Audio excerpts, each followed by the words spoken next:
Authentic leaders answer emails immediately. Simply acknowledging them is important to give the individual an opportunity that they have been heard, at least initially. They return phone calls promptly. As an Italian American, I speak with my hands, so if I'm going to demonstrate that I'm listening, sometimes I have to sit on my hands to make sure that I'm focused and I'm sending the right message to those that I'm communicating with in a sincere, meaningful way.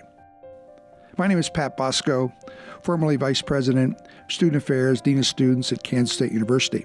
Spent the last 50 years or so working with students, families, alumni, staff, attempting to be authentic, sincere, to make sure that we're in a position that we're trying to do the best job we can serving others. Nothing more embarrassing is to have someone say, "No one got back to me." Authentic leaders make sure that messages are returned promptly, that we pay attention to emails and respond with a name. I don't like having automatic responses to emails where there's no contact information. I had a problem with a national shoe company. I received a phone call back from Melissa, and she was from the customer relations services department of this major corporation. And the fact that Melissa promptly called me back made a big difference. I'm a technophobe.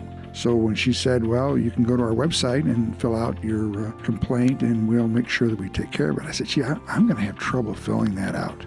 She said, "I'll tell you what, Dr. Bosco, I'm going to fill that out with you. We're going to do it together." Melissa listened. She understood the greatest psychological hug she could have given me at that moment was to sincerely listen to my frustration of a product and service that her organization was providing. She was personal, and she was intentional in helping me resolve a particular problem. That made a big difference. I'm going to go back and I'm going to use that company again. It's more than just being nice or having a smile. It's being responsive. Authentic leaders establish an environment where the people that represent them are in fact understand the interest of wanting to be responsive. That's critically important. And that doesn't necessarily mean that we're going to make everyone happy. Sometimes people just want to be heard. And they often understand that you can't be all things to all people, but that you're there, and you're there when they critically need you. That's right. I needed that major corporation to step up. I read a book a while back called The Fred Factor by Mark Sanborn. The Fred Factor talks about a mailman and his extraordinary commitment to making sure that every single customer on his route is special and unique. It illustrates a commitment to going above and beyond the call of duty, to promise little but deliver big.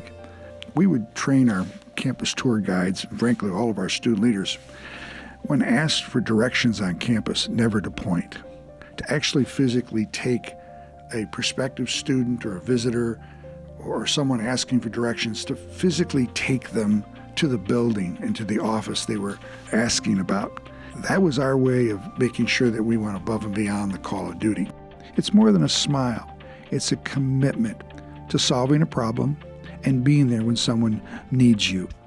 I gave out my home phone number to hundreds of thousands of parents. I wanted to make sure that every single parent enrolled his son or daughter at our school understood there's going to be someone there at midnight or 10 o'clock on a Sunday morning to help. Now, not necessarily meaning that we're going to solve a problem or concern. That's a little more complicated. But a major university making sure that there's one name and one phone number that's going to be there when they most need them. That's a commitment to being authentic and sincere. As we think in terms of human relations, we earn grace or currency, human currency. That currency is valued, and it's all earned by the way we treat others, particularly when the people we serve need us the most, when things are not going well, when there's disappointment, or they experience failure.